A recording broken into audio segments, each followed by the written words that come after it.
Hello, my name is Mitya and you're watching a quick video recap of our most recent blog tutorial in which I will demonstrate how to add a retro tone to your instruments. As the music industry has juggled genres over the years, we've seen a revival of the retro sound via genres like Synthwave and Lo-Fi House. This production is characterized by a gritty lo-fi aesthetics and a heavy reliance on the textures with the background noise.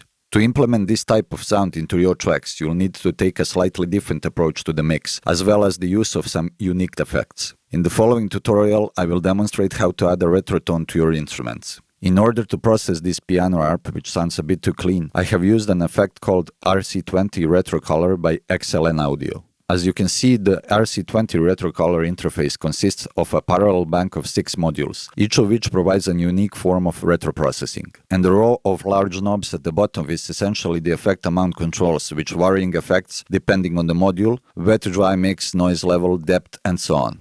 Let us compare how the piano arp sounds unprocessed and then being processed with this effect.